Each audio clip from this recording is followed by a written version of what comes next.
बनारस की आवाज news channel like subscribe share जरूर करें। हमारे साथ इरफान भाई जुड़ चुके हैं और जैसा कि आप बुनकर के फील्ड से हैं और जो बुनकरों के जो हालात हैं उसको लेकर आप क्या सोचते हैं? वाकई में क्या बुनकर जो है बदहाल है या सिर्फ नसुखरा है या वो उसके बाद सब कुछ है तो फिर भी जब कैमरा आता है माइक सामने आती है तो वो रोने लगता है? क्या हकीकत क्या है? देखिए मकबूल भाई, अभी हम वहाँ थे जब आप चाय पे चर्चा कर रहे थे। हाँ। तो वहाँ कुछ लोगों ने कहा कि हमारी साड़ी का प्रोडक्शन 5 लाख हो रहा है, लेकिन बिक रही है 5,000। तो आप उसके पीछे ये भी देखिए कि जो आदमी साड़ी की कास्टिंग जो आ रही है 500 रुपये, आप उसको 550 में बेच रहे हैं कंपटीशन करने के लिए। आप एक दूसरे का सह नहीं रहे हैं। अगर कोई आदमी 550 की साड़ी बेच रहा है तो वो जाके कह रहे कि हम 500 भी देंगे और दूसरे का मार के बैठ जा रहे हो पैसा।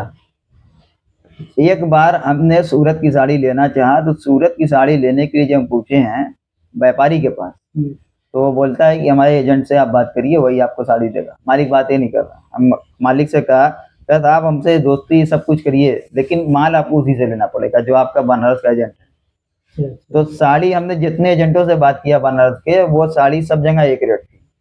पहले पैसा उसके बाद माल। बनारस में सिस्टम तो है नहीं, उधारी चलती है। तो ये सिस्टम जब बनारस के अंदर आ जाएगा तो सबका माल बराबर बिकेगा। आज नई चीज बनाने में हम लोग है नहीं, कॉपी करने में लगे हैं। और बुनकर के बजट की बात जो वहाँ पे आ रही थी, बजट तो मोदी सरकार भेज रही है अच्छा खासा, लेकिन बजट हम तक पहुँच नहीं रहा है। अगर हम बुनकर की बिजली का रोना लेकर रोए तो फिर बिजली पे रो। हम तो कहते हैं कि 1 मीटर हमको दे दिया जाए जिसमें घरेलू भी चले और वो भी चले, उसका एक रेट मुनासिब जो रेट है वो लगा दिया जाए यूनिट पीछे, मतलब जितनी लाइट चलेगी उतना हम पैसा देंगे। अब उसमें जब अधिकारी आएगा परेशान करेगा आपका इस पे चल रहा है उस पे, जो कि चलता नहीं है।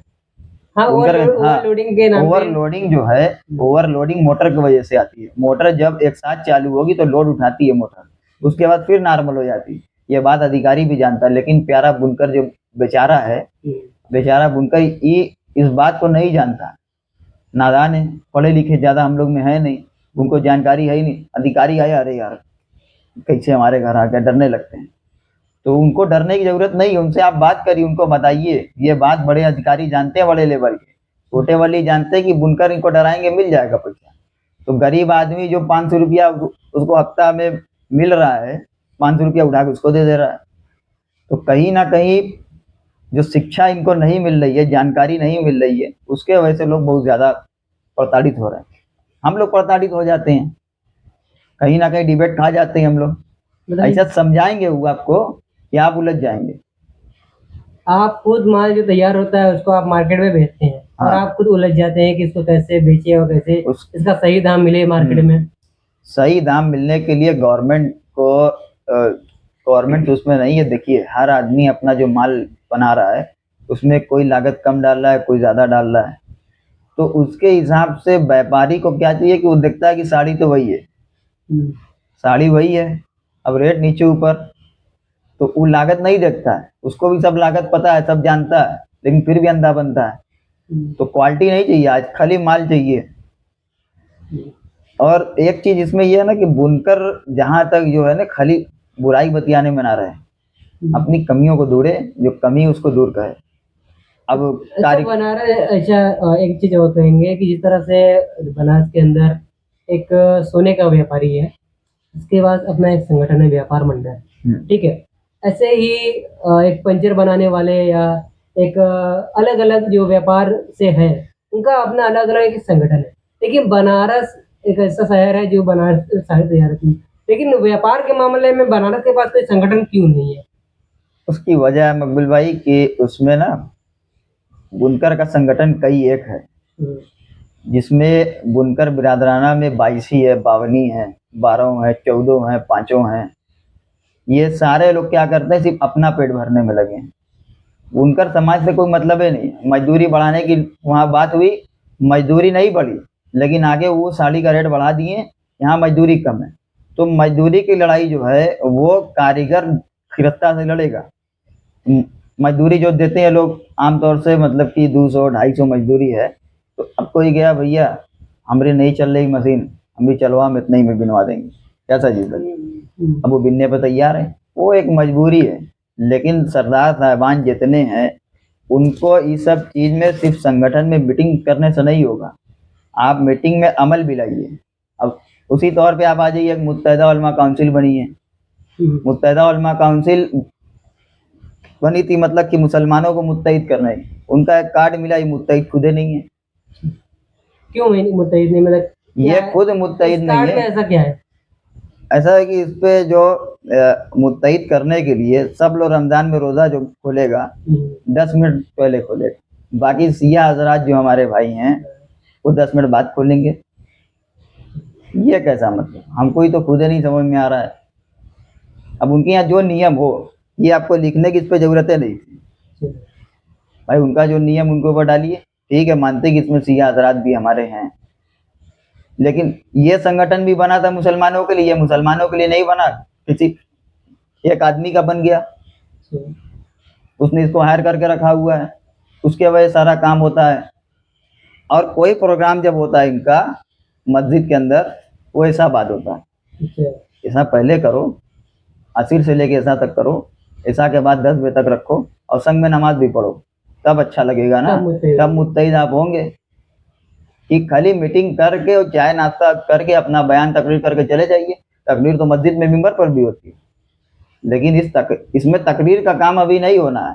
तकरीर यहाँ पे तो आवाम को जोड़ना है, आवाम में जो चीज़ मतलब नहीं मिल रही है वो चीज़ आपको देना है।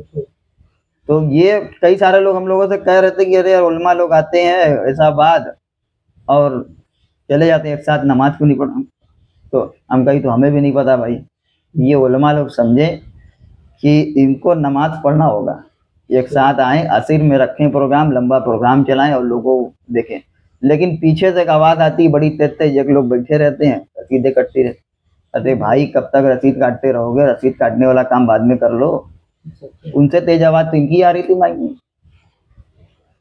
तो देखा जाए तो ये जो मुत्तहिदा उलमा काउंसिल है ये मुत्तहिद नहीं है, ये लोग मुत्तहिद नहीं। देखिए ये मुत्तहिदा उलमा काउंसिल उलमा के लिए है, आवाम के लिए नहीं थी। देखिए इस पे लिखा है मुत्तहिदा उलमा काउंसिल। जब उलमा ही मुत्तहिद नहीं हो पा रहे इसमें, तो आवाम कैसे होगी मुत्तहिद? बहुत बड़ा सवाल है। बहुत अच्छा लगा बात करके आपसे। जैसे कि हम बात कर रहे थे बदहाली की, बजट की और बुनकरों की।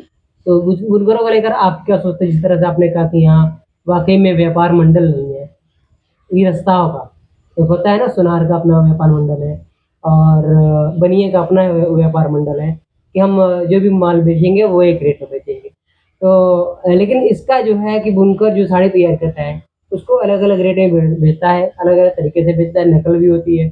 तो ऐसे में ये इसमें संगठन क्यों नहीं है, अब क्यों नहीं बनाया गया आज इतने सालों से? देखिए सबसे पहली बात की है, वो माइक चालू कर लीजिए प्लीज।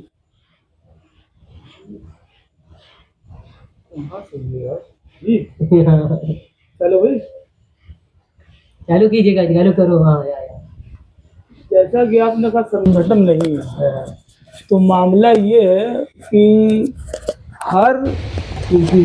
हर बिरादरी का एक संगठन है, ठीक है। तो बुनकर का संगठन नहीं। आप एक बिस्कुट भी 5 रुपये का खरीदेंगे तो उस पर ब्रांड लिखा होता है कि पार्ले जी या गुड डे कुछ भी। इनकी साड़ी 1 लाख 2 लाख साड़ी ले लो, कहीं पे कुछ नहीं लिखा रहेगा। जब आप ब्रांड बनाओगे और आपकी साड़ी यहाँ से चौक जाएगी, चौक से बाहर जाएगी, तो जब चौक से रिटर्न वापस आर्डर आएगा तो बोलेगा फलाना माल हमको चाहिए। हम तो कच्चा माल बना के देते हैं, वहाँ से टैग लग जाता है, वो अपना रेट से बेचते हैं। हमारी साड़ी सस्ती नहीं बिकती है, हम सस्ती बेच रहे हो, हम बेच रहे हैं, अपने हुनर का कदर क्यों नहीं कर रहे? तो वही तो हम समझाना चाह रहे हैं कि एक 25-30 रुपये मीटर कपड़ा हम शर्ट का भी खरीदते हैं तो उसमें कोरिया पर कंपनी का नाम लिखा होता है। हमारी 500 की साड़ी में कहीं नाम ही नहीं है। एक 10 रुपये का टैग लगाने में क्या चला जाएगा? कोई टैग नहीं है। हाँ, कोई टैग नहीं है। फर्म तो बनाए हैं, मगर फर्म जो है कि उनके बिल पर है और दरवाजे पर है, साड़ी पे फर्म का कोई फोटो नहीं है। तो जब तक आप अपने ब्रांड को लोगों को बताओगे नहीं कि हमारा ये ब्रांड है, हमारा इस नाम से माल जाता है, तब ना आपकी वहाँ पे वैल्यू होगी कि नहीं ये इस कंपनी का माल बढ़िया होता है। हम तो सब बना के दे दे रहे हैं चौक में मदनपुरा में, अपना टैग लगा के बेचते हैं, ऑर्डर उनके पास आता है, वो अपने हिसाब से प्रॉफिट पर काम करते हैं।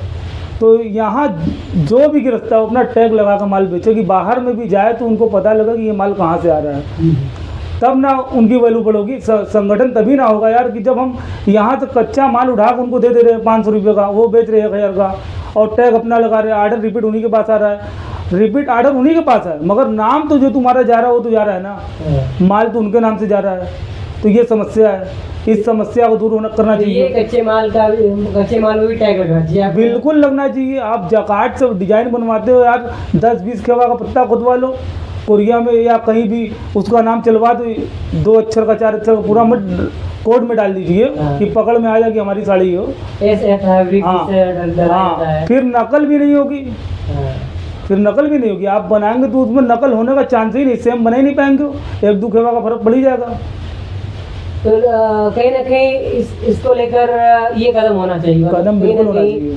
और क्या वाकई में व्यापार जो है, जो साड़ियों का व्यापार है, उसकी जो डाउन हुआ है, उसकी वजह मेन क्या है?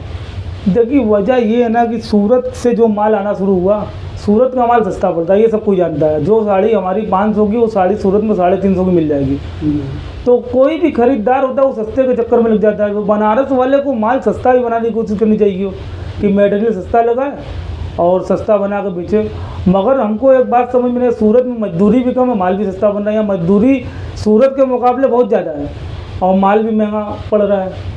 जैसे सूरत का माल जो है कि 300 वाला, यहाँ हम बनाएंगे तो 500 का पड़ेगा। और सूरत का माल देखने में भी अच्छा लगता है, भले